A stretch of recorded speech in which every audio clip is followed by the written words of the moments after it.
it's interesting that I feel like a lot of people have followed a similar trajectory where I don't think you can meet a woman who hasn't been influenced in some way by diet culture or impacted by diet culture. It's so ingrained in us from such a young age, which we'll talk about.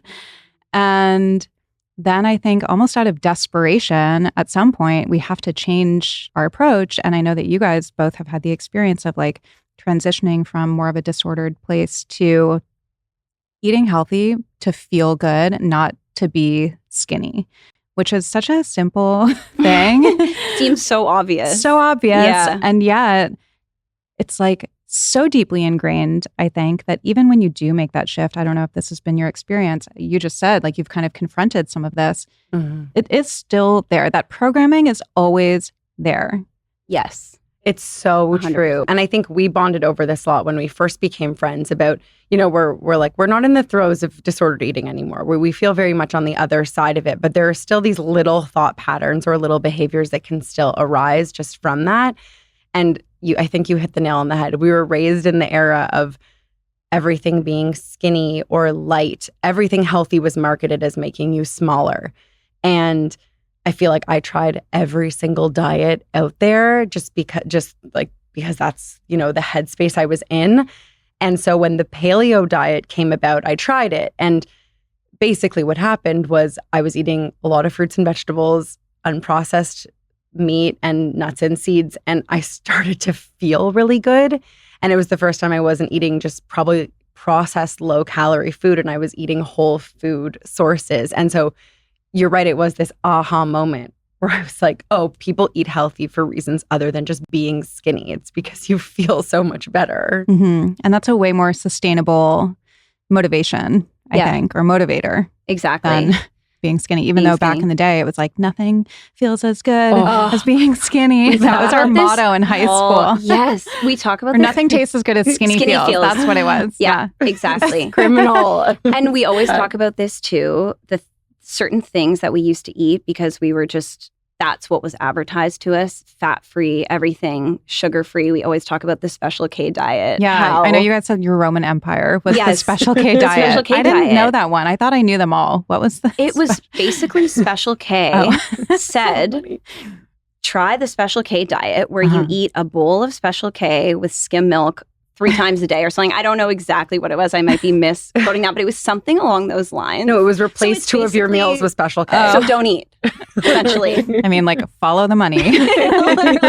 Everybody. But it's so funny. We always talk about, you know, Stella and I, when we first became close, we talked a lot about how we made that switch from eating sugar-free Jell-O or fat-free yogurt as a snack, which don't even taste good. When you think about it in retrospect, it didn't actually taste good. It didn't fuel your body. And when you make the switch to eating real food, you just feel so much better, so much more energetic and happy. And I think we both felt that a lot. And as women, all of a sudden you're like, oh, my hormones are balanced. My skin is so much better. I have energy in the afternoon. Like all of these things that that was never what was taught to us. It was just about how you look. It was just about being skinny. Yeah. Yeah, I've talked about this before on my podcast, but I remember like my first experience with diet culture, I was probably in middle school. All the girls were doing the cabbage soup diet. So I don't know where we were getting this. I think it was in like 17 and YM magazines. Like those were our social media kind of back then.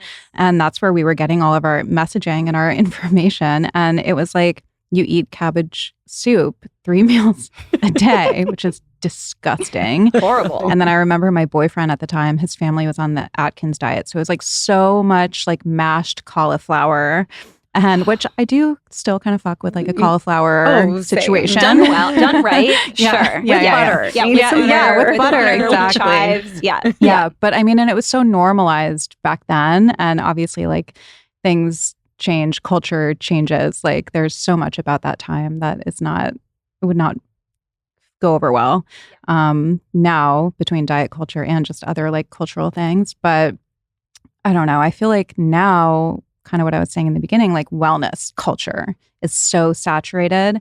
And I think wellness culture has kind of adopted a lot of these diet culture practices, but they're very like subtle sometimes and kind of in disguise. Are there any things that you guys have seen, whether it's in like the food industry or just in the wellness industry as a whole? I think in terms of the food industry, I mean, I think it's all over social media. I find a lot of the what I eat in a day videos can be really tough because it's like what works for you might not work. Obviously, there are people that do it well, but there are some people where I watch it and I'm like, oh, if I was a 13-year-old girl watching that, I'm not sure if that would have done good things for me. And then in food, I think even just so many brands still call themselves things like skinny this or just the way it's marketed. And I think a big thing in starting our company was we really wanted to be this different kind of health and wellness company where we really only talk about how our products make people feel. It's never about how you look. And we've gotten some pushback. I feel like people have told us, you'd make more money if you called them skinny cookies. And we're like, we'll just never do that, Yeah. And another thing I think that we see a lot, and we've actually there's definitely been times where we've had to correct people who have said this to us. People love using the term guilt-free. And we never use that term because we always just want it to be, you should never have to feel guilty for anything that you're eating. You should be able to eat all the foods you love and enjoy them. And you don't need to call it guilt-free. There's no guilt attached to that, right? So I think we're really careful about not saying that, but I think a lot of companies still do. Well, at the end of the day, it's about making money, right? And the things that tend to make the biggest splash are the sexiest things and absolutes and things that are going to get somebody emotionally involved, like some kind of reaction. So skinny this, guilt-free that, cheat meals. Yeah, I mean, you see it with even nutritionists and people, professionals in the field. I'm sure you saw it.